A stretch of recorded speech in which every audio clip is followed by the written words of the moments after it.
everyone, and welcome back to Somewhat Mediocre Outdoors. This is Jacob, and today we're going to be going over the Tejas Gun Belt. So a little background on this specific belt. This is the Tejas Impresario.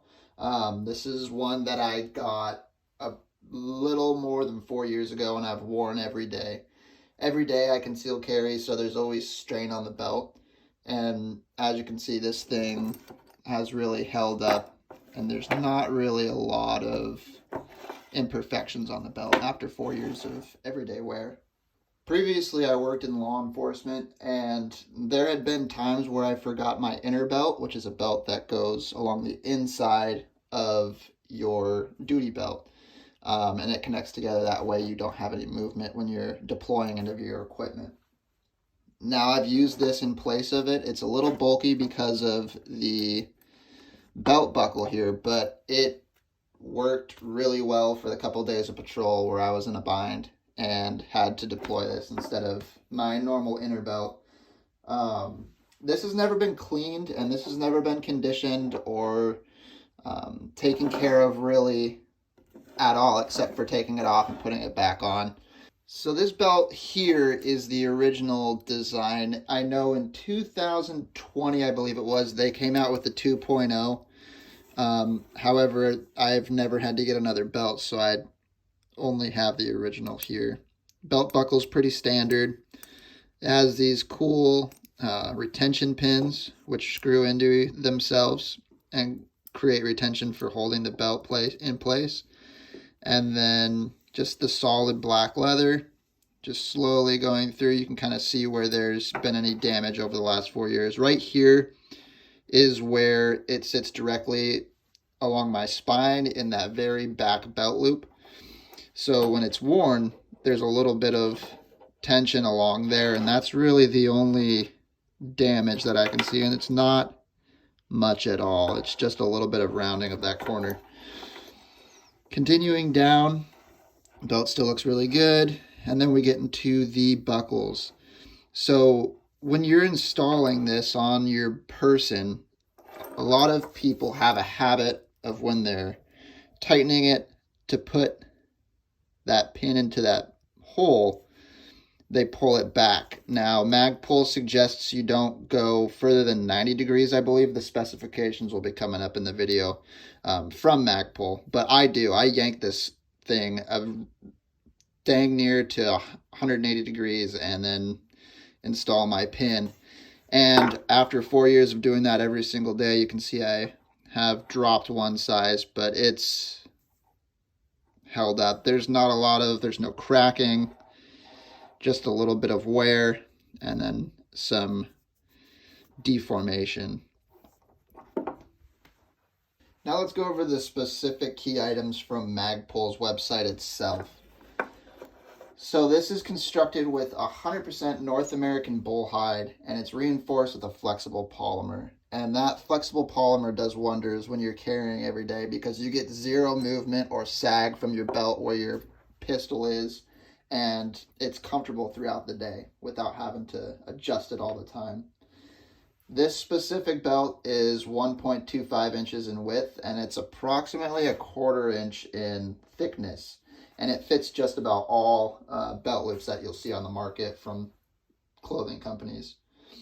There's currently 2 models available of the belt, and then there's 3 coming out soon. I haven't checked the website to see if they have came out or not, or what that date is, but just visit the website and you'll be able to figure that stuff out.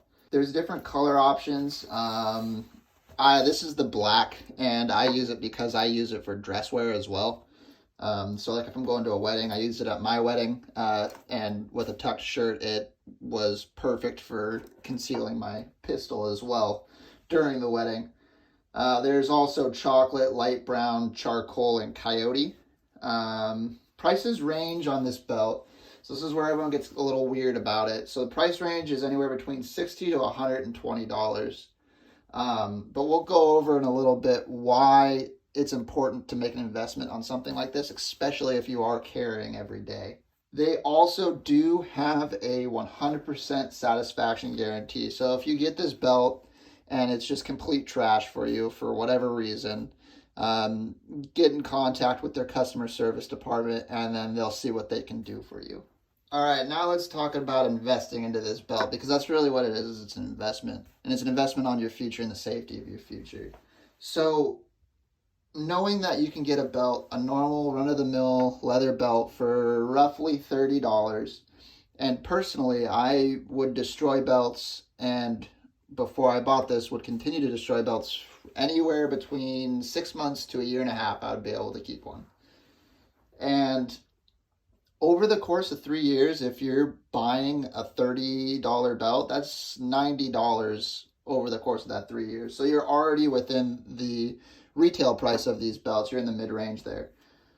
So knowing that you're carrying a pistol every day or every other day, or whenever you do carry, you don't want to have failures. It's just like anything you do. You want to purchase gear that's going to get you through the day and that you can rely on. So that way, when you do have to use that gear, you're not wondering why it's malfunctioning during an incident. And with everyday carry, that incident could be life or death. And when it is an incident where it could be life or death, I'm going to spend the extra money, and I'm going to make sure that I have the best gear that I can get. That way I can get through that incident. So knowing that it's an investment, we want to take care of our products that we invest money in. And here's a couple things that Magpul suggests when you buy this belt. So first up, don't roll it up unnecessarily tight. So if you're storing it, this is how I usually store it right here. I usually slap it on top of the jeans I'm going to wear the next day. And it's just a loose roll. And when you start getting too tight, you can start training this belt. Kind of like when you are trying to line a fishing line, and it's first couple casts, you kind of get it to rat's nest a little bit because it's still trained to the larger roll instead of the spool of your reel. So don't roll it up too tight. Just kind of leave it loosely like this. Avoid bending it more than 90 degrees. This is what I was talking about when you're installing that pin on the front of your pants. When you have this through your belt loops, don't reef it off to the side there. I do, and as you can see, it does cause damage, but it's not been a failure point yet. And like I said, it's roughly 3 to 4 years that I've had this, and I've done every day. So next, we want to avoid using leather softeners like neat's foot or mink oil. So I don't know what it is, but I'm going to trust the guys at Magpul since they make this. I don't use anything, and the finish is still flawless. And if you do decide, like, you're going to a funeral and you want to make this look really sharp, you can use a paste-style leather preservative, and then that can kind of give you a little bit of restoration on your belt. So overall, the Tejas Gun Belt, smart investment. If you're using it for everyday carry, you're not going to go wrong. This thing is rigid, holds up, doesn't break. After everyday use, you will start to see a little bit of superficial blemishing, but that's going to be the same with any product that you're using on a daily basis, especially something as hard used as a belt. Alright, so bear with me. The camera is off its mount and we're freehanding this. I just kind of wanted to show you the belt when it's worn. It's a good looking belt. Again, I got the black, so it has more of a dress finish. But this thing's sweet. This is the Galco 2.0 tuck and go holster. We'll go over that in a different video, but it holds it really securely, really well. Easy to deploy from this belt. Again, there is a little bit of wearing where that has, over the course of 3 to 4 years, seen the most use is this contact point here. A little bit of that paste style leather preservative could fix that pretty quickly. So to wrap this up, if you're looking to get this belt and you're kind of on the fence, you don't know if the money's worth it, if the belt's actually the quality that they're claiming it is. This thing is slick. It works really well, very rigid, and well worth the money. So go out there, make that investment. Don't fight your gear. Get something that's going to work. Get something that's going to last.